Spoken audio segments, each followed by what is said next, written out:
Assalamualaikum, salam sejahtera untuk kita semua. Om Swastiastu, Namo Buddhaya, salam kebajikan. Awalnya adalah kearifan, awalnya adalah wisdom, lalu kearifan tersimpan dalam puisi. Ini serial kuliah singkat, Kultum, kuliah 7 menit. Kita menggali kearifan dari kutipan puisi. Kali ini kita menggali puisi dari seorang sufi bernama Hakim Sinai. Ia lahir di daerah yang sekarang disebut Afghanistan tahun 1080 hingga 1131. Kita kutip satu puisinya dari buku Book of Sanai. Ini kumpulan buku tentang puisi dia yang dikoleksi jauh-jauh hari setelah kematiannya. Dalam puisi itu, kutipannya ia mengatakan, jika pengetahuan tidak membebaskanku dari diriku, itu bukanlah pengetahuan sejati. Jika pengetahuan tidak membebaskan diriku dari diriku, ia bukanlah pengetahuan sejati. Ini ungkapan yang filosofis, yang agak rumit. Apa kearifan yang kita bisa gali dari kutipan ini? Sebelum kita detail ke sana, kita kisahkan dulu riwayat singkat Hakim Sinai. Di dunia para sufi sering dikenal 3 fondasi utama penyair sufistik. Seringkali ia disebut adalah Jalaluddin Rumi, Fariduddin Attar, dan Hakim Sinai. Rumi datang belakangan. Rumi yang ikut mempopulerkan mereka, karena Rumi yang mengatakan bahwa 2 inspirator saya adalah di sebelah kiri itu Fariduddin Attar, di sebelah kanan itu Hakim Sinai.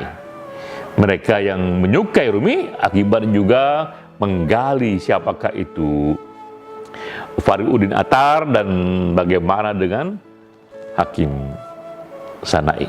Tak banyak yang orang tahu tentang Hakim Sinai, tapi yang orang bisa konstruksikan, ayahnya seorang guru dan ia sejak muda sekali mencari-cari apakah jalan hidupnya itu. Karena ia membaca banyak sekali dan juga pergaulannya luas sekali.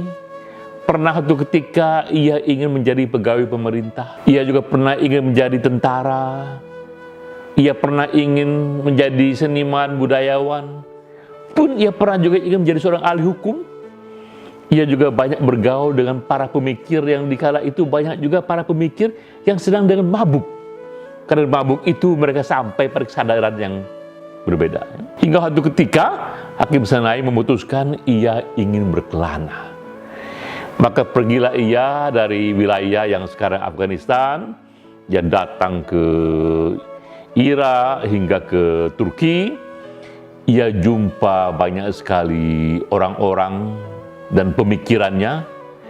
Ia mendalami, mempelajari, kemudian meninggalkannya kembali aneka kubu-kubu pemikiran, hingga akhirnya ia sampai pada yang ia sebut ada 2 jenis agama. Ini salah satu pemikiran kuat dia yang terus bertahan hingga sekarang.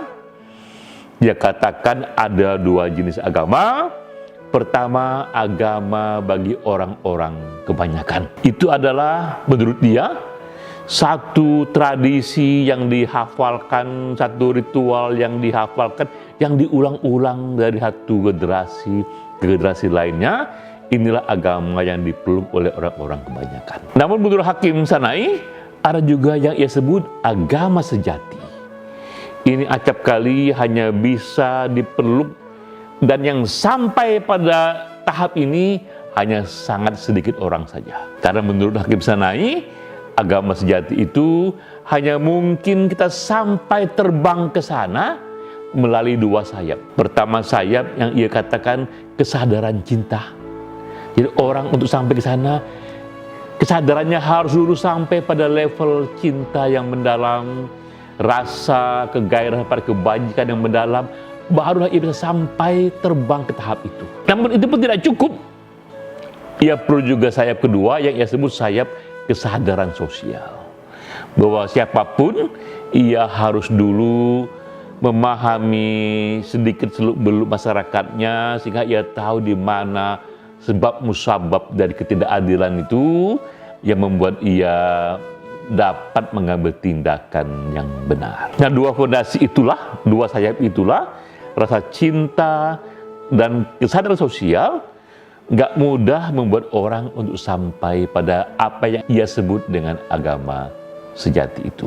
Itulah oleh-oleh batin yang ia dapatkan setelah ia berkelana di begitu banyak tempat, sehingga akhirnya ia menemukan apa yang ia sebut itu pengetahuan sejati, yaitu pengetahuan yang ia ungkap di puisi tadi, pengetahuan yang membebaskan diriku dari diriku.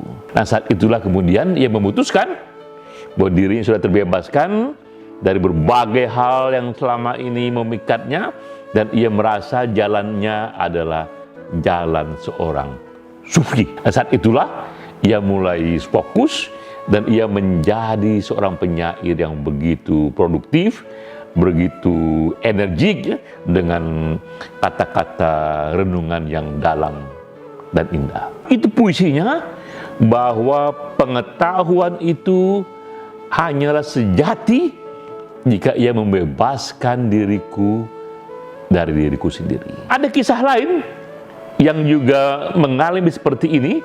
Ini dari tradisi di Jepang yang kita tahu dari novel-novel. Ya. Ini kita sebut tentang kisah Miyamoto Musashi, seorang samurai yang mungkin paling terkenal.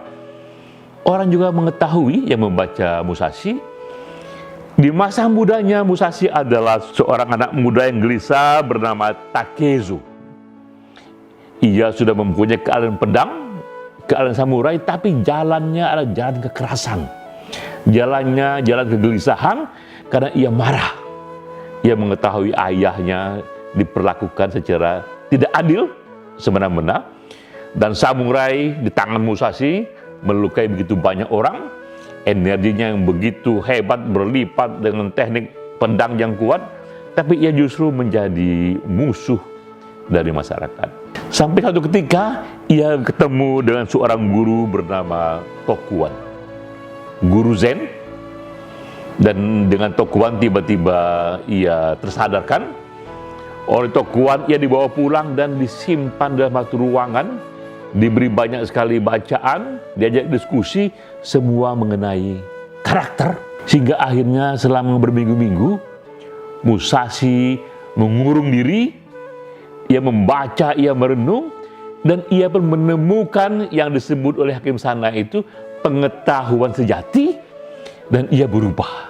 Jalan samurai yang tadinya jalan kegelisahan, mengubah Musashi menuju jalan kebajikan. Dan Musashi pun kemudian dikenang di masa-masa dewasa, kematangan dan tuanya, bukan lagi Takezo yang liar itu, tapi seorang yang memegang jalan samurai sebagai jalan sejati karena membawa pada kebajikan. Nah, baik kisah Musashi ataupun Hakim Sanai tadi memberikan kita pengetahuan yang mendalam dan penting. Inilah kearifan yang kita gali dari Hakim Sanai itu. Bahwa pentingnya kita dalam hidup ini mendapatkan pengetahuan sejati, mendapatkan pengetahuan yang membuat kita membebaskan diri dari batas-batas diri kita yang lama. Bahwa kita terus berubah, bahwa kita terus berevolusi, begitu banyak pengetahuan yang datang, tapi tetap saja hanya ada sedikit saja pengetahuan yang disebut oleh Hakim Sanai, pengetahuan sejati, pengetahuan yang membuat kita tampil lebih sejati. Sampai jumpa.